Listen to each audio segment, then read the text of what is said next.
According to the New York Times, robots for rent are really creating an impact in the United States in factories regarding automation. Now, before you say, let's get the pitchforks, let's burn them down, they're coming for us, they're going to make us all irrelevant, they're going to make us all unemployed, calm down a minute. That's not quite the situation.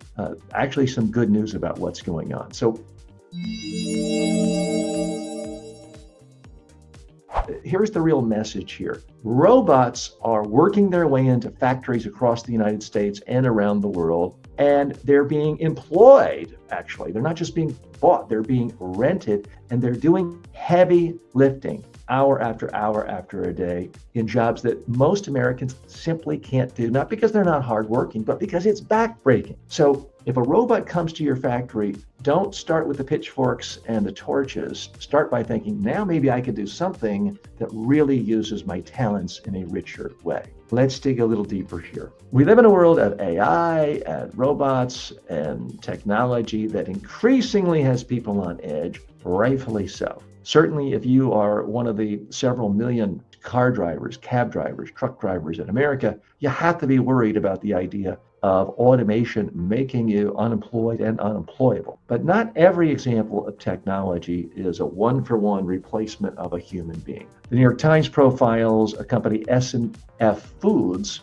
that packages foods that's extraordinarily heavy, and it involves lifting pallets from shipments all day long. According to Mike Callaha, the plant manager, the robots are a solution. They make frozen food for school cafeterias. And don't get me started on how school cafeterias rely on frozen food, but they do. We'll leave that debate for another day. And here's what's interesting. These robots are quite expensive, $500,000 for a particular robot that would lift these very heavy pallets of frozen food from one place, put them on a truck to go away. And the company in question couldn't justify the expense, but there was a solution. There's a company called Formic. It's based in Woodbridge, Illinois, and they install the computer, the robot, and then they just charge it out as if it were an employee. So it costs about $23 an hour, which is roughly the same as what a human being makes in this plant. According to the manager,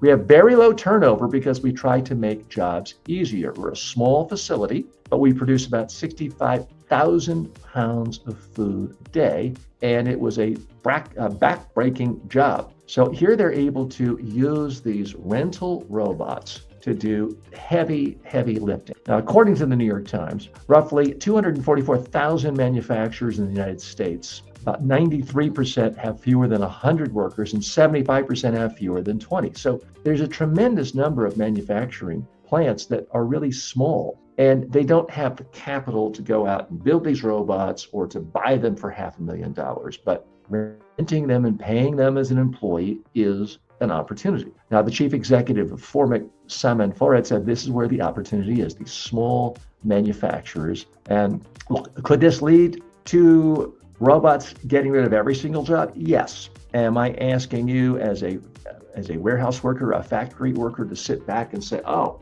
they're never going to compete with us, I've got a safe job? No. I don't think any employee, any worker in the modern world, including me, can just sit back and say, time to coast. I don't have to worry about technology. Because very soon, there may be news analysts, communications analysts that are completely AI created and put me out of business. Although I'm trying to get ahead of that because I have my own tjwalker.ai. But we all have to be worried and a little bit anxious, and therefore motivate ourselves to learn a skill higher up the value chain. Because when it comes to just lifting 200 pounds here and moving it over here, that is now something robots can do and do quite effectively. And they're doing it not necessarily because they've created the perfect hand. Very difficult to create through robots, all the ways a finger can move and the good old opposable thumb, which is the best thing that ever happened to human beings and help differentiate us from other animals who would like to eat us. That's not quite there yet with robots, as I understand. But to be able to use suction to pick things up, place it in generally the right location,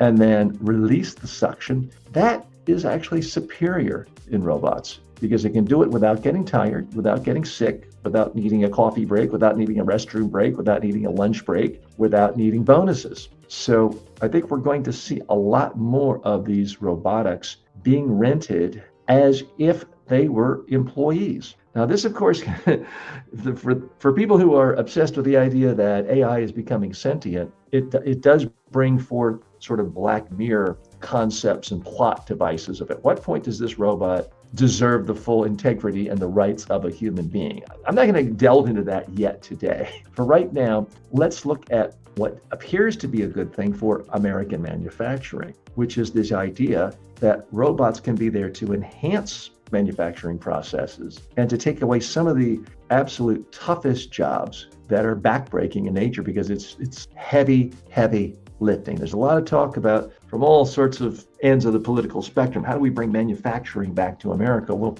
one thing that might help is having the most backbreaking jobs outsourced to robots. Because I know I like to think of myself as in shape. I like to think of myself as strong, and I lift weights every day. But when I want a job where I have to lift a 65-pound pallet of frozen food all day long, I would last about 5 minutes. And if you're honest with yourself, I think you might admit the same thing. Even if you can do it, would you want to do it?